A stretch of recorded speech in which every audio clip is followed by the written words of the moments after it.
Hi everyone, welcome to our channel Design Your Dream. I am civil engineer passed out in 2020. इस video को लाने की एक वजह है, बहुत से लोगों को ये कन्फ्यूज़न रहता है कि आफ्टर 12 कौन से ब्रांच चूज़ करें और अगर ब्रांच चूज़ कर भी लेते हैं तो किस तरीके से प्रिपरेशन करें। तो इस वीडियो में हम बात करेंगे सिविल इंजीनियरिंग के होल सिलेबस के बारे में, जहां आपको पता चलेगा कि कौन कौन सी टॉपिक ज़्यादा इंपॉर्टेंट होते हैं और साथ ही साथ आज हम बात करेंगे इंटरव्यू के टॉपिक क्या क्या होते हैं, कौन कौन सी सब्जेक्ट से क्वेश्चन पूछे जाते हैं और वीडियो के एंड में हम देखेंगे कि गवर्नमेंट जॉब्स के लिए आपको कौन कौन सी सब्जेक्ट्स पढ़ने हैं। तो आइए आज का वीडियो हम शुरू करते हैं। तो हम लोग सबसे पहले ये जान लेंगे कि सिविल इंजीनियरिंग का सिलेबस क्या होता है। सबसे पहले आता है BMC building material and construction, SOM strength of material, structure analysis, RCC, steel structure, PERT CPM, estimation and drawing, soil mechanics, fluid mechanics, survey, transportation, hydrology, irrigation, environment and math. अब आगे हम ये देखेंगे कि इन सब्जेक्ट्स के अंदर क्या क्या टॉपिक आते हैं और वो टॉपिक कितने ज़्यादा इंपॉर्टेंट होते हैं। सबसे पहले हम देखेंगे बीएमसी में हम कवर करते हैं cement, lime, mortar, aggregate, admixture, concrete, timber and bricks. उसके बाद आता है सोम में हम कवर करते हैं shear force diagram, bending moment diagram, normal stress strain, transformation of stress strain, deflection, torsion, shear stress distribution, bending stress distribution, theory of failure, cylinder, column and spring. SOM में जो ज़्यादा इंपॉर्टेंट होता है उस topic के सामने मैंने star mark लगा दिया है, जैसे कि share force diagram, bending moment diagram, normal stress strain, transformation of stress strain, deflection and bending stress distribution. इसके बाद हम ये बात करेंगे कि स्ट्रक्चर एनालिसिस में क्या क्या चीज़ होती है जो इम्पोर्टेंट्स होते हैं। स्ट्रक्चर एनालिसिस में सबसे पहले आते हैं indeterminacy and stability of structure, truss, influence line diagram, cable and arch, slope deflection, moment distribution, force method of analysis, matrix method of analysis. Structure analysis में जो टॉपिक जितने ज़्यादा इंपॉर्टेंट होते हैं उतना ही स्टार उन टॉपिक के सामने में मार्क किया गया है। चौथे नंबर पे आते हैं आरसीसी, जिसके अंदर हम कवर करते हैं LSM, limit state method, single reinforced, double reinforced, design of beam, flanged section, shear, bond and detail, compression member, slab, foundation, analysis of PSC member, WSM, working stress method. इसके बाद हम ये देखेंगे कि स्टील स्ट्रक्चर में कौन कौन सी topic हमें पढ़ने होते हैं अपने सिविल इंजीनियरिंग के लाइफ में। तो सबसे पहले आता है limit state design concept, working stress, design of tension and compression member, connection दो टाइप के होते हैं, सिंपल, इसेंट्रिक। फिर आता है beam column connection, plate girder truss, plastic analysis of beam and frame.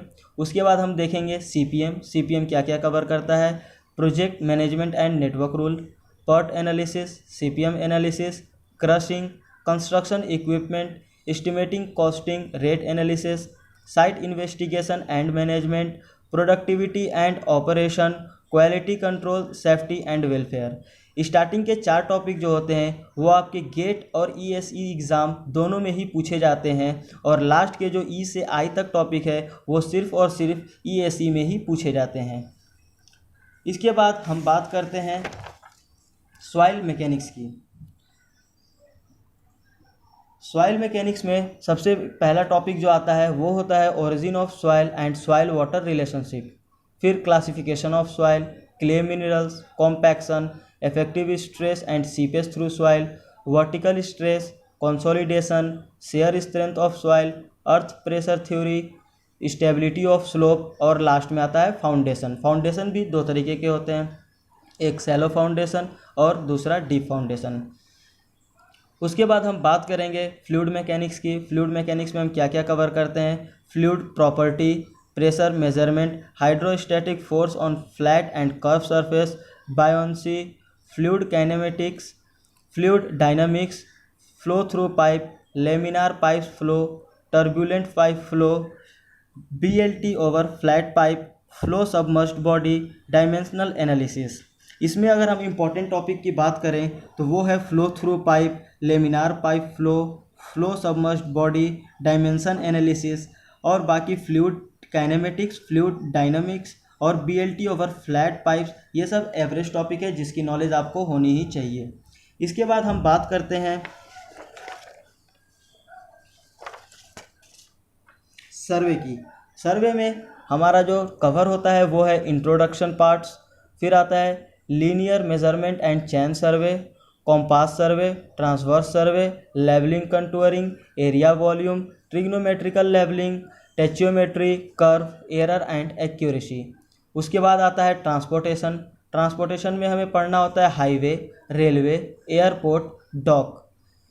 उसके बाद आता है हाइड्रोलिक मशीन। हाइड्रोलिक मशीन में हमें क्या पढ़ना होता है? सबसे पहले आता है turbine, pump, fluid properties, hydrostatics, measure of flow, Bernoulli's theorem and its application, flow through pipe. उसके बाद हमें कवर करना होता है इरिगेशन। इरिगेशन में क्या क्या टॉपिक आते हैं? सबसे पहला आता है estimation of evaporation, design of lined and unlined canal, types of irrigation system, water logging and drainage, cross drainage structure, outlet and escape. उसके बाद हम पढ़ते हैं इन्वायरमेंट। इन्वायरमेंट में क्या क्या टॉपिक आता है? सबसे पहले आता है water and waste water. Water and waste water के सब टॉपिक जो होते हैं वो होते हैं source of water, treatment of water, distribution of water, sludge disposal. उसके बाद आता है municipal solid waste, air pollution, noise pollution.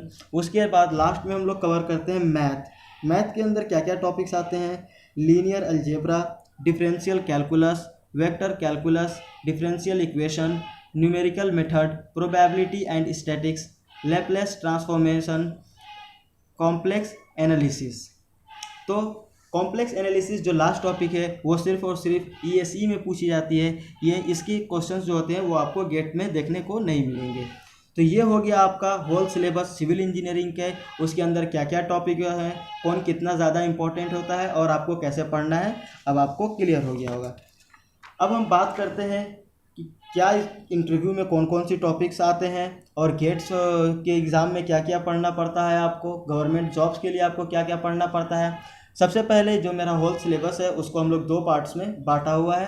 पहला होता है स्ट्रक्चरल, फिर होता है नॉन स्ट्रक्चरल। स्ट्रक्चरल में आता है BMC, SOM, structural analysis, RCC, steel, CPM and PERT, estimation and drawing. और नॉन स्ट्रक्चरल में क्या क्या आता है? Soil, fluid mechanics, survey, transportation, hydrology, irrigation and environment. For interview अगर आप लोग देखिएगा तो इम्पोर्टेंट सब्जेक्ट्स क्या क्या होते हैं? BMC, RCC, survey, soil and SOM. ये सब ऐसे सब्जेक्ट्स हैं जहाँ पे कभी भी आप इंटरव्यू में प्लेसमेंट के टाइम या आफ्टर प्लेसमेंट आप किसी भी इंटरव्यू में जाइएगा तो आपको क्वेश्चंस जो है वो इन्हीं सब्जेक्ट्स में से पूछे जाते हैं। और अगर आप गवर्नमेंट जॉब्स की प्रिपरेशन कर रहे हैं तो उसके लिए आपको स्ट्रक्चरल और नॉन स्ट्रक्चरल दोनों ही पार्ट इम्पॉर्टेंट है। आप स्ट्रक्चरल और नॉन स्ट्रक्चरल पार्ट को अरेंज कर सकते हैं कि कौन कितना ज़्यादा इम्पॉर्टेंट है। सबसे पहले हम लोग BMC को नंबर 1 मार्क करते हैं, ये सबसे ज़्यादा इम्पॉर्टेंट है। उसके बाद है हमारा सोम, वो ज़्यादा इम्पॉर्टेंट है। उसके बाद आता है हमारा RCC, ये ज़्यादा इम्पॉर्टेंट है। उसके बाद हमारा टॉपिक होता है स्टील। उसके बाद होता है CPM। उसके बाद होता है हम लोग का स्ट्रक्चर एनालिसिस और लास्ट में हम लोग का होता है एस्टिमेशन एंड ड्राइंग। ये इस तरीके से इंपॉर्टेंट होती हैं गवर्नमेंट जॉब्स के लिए। अगर आपको पढ़ना है तो आप एक रूटीन बनाइएगा और इस हिसाब से इंपॉर्टेंस वाइज पढ़िएगा। दूसरा अगर हम लोग देखें नॉन स्ट्रक्चरल में क्या क्या इंपॉर्टेंस होते हैं तो आप ये जो है इसको नंबर 1 मार्क कर लीजिए। ये दोनों ही बहुत ज़्यादा इंपॉर्टेंट होते हैं नॉन स्ट्रक्चरल पार्ट से।